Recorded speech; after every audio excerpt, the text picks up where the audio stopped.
Hello guys, ഇന്നും നമ്മളൊരു clay ആർട്ടുമായിട്ടാണ് വന്നിരിക്കുന്നത്. കഴിഞ്ഞ തവണ ഒരു ആനക്കുട്ടനെ ഉണ്ടാക്കിയായിരുന്നു. അത് കാണാത്തവരൊന്ന് പോയി കാണണേ. അപ്പം നമുക്കിന്ന് അതിൻ്റെ ബാക്കി ക്ലേ കൊണ്ട് ഒരു പൂച്ചക്കുഞ്ഞിനെ ഉണ്ടാക്കാം. അപ്പം ഞാനിങ്ങനെ ക്ലേ പതുക്കെ അരച്ചുരുട്ടി പഴയതുപോലെ തന്നെ എടുത്തിട്ടുണ്ട്. അത് കഴിഞ്ഞ് നമുക്കിതിനൊരു ചെവി വെച്ച് കൊടുക്കാം. പിന്നെ അതിൻ്റെ തലയും ഉടലും തമ്മിൽ ഒരു ക്രീസിട്ട് വേർതിരിക്കാം. അത് കഴിഞ്ഞ് നമുക്ക് കണ്ണ് വെച്ച് കൊടുക്കാം. പിന്നെ ഞാൻ മൂക്കും വായും ഒക്കെ വെച്ച് കൊടുക്കുന്നുണ്ട്.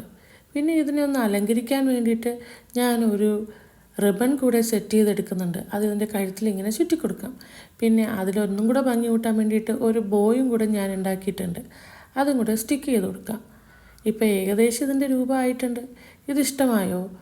ഇനി ഇതിനെ നമുക്ക് ചെവിയിൽ ഒരു പിങ്ക് ഷെയ്ഡും കൂടെ കൊടുക്കാം. പിന്നെ നമുക്ക് പതിവുപോലെ ബ്ലഷും അപ്ലൈ ചെയ്ത് കൊടുക്കാം.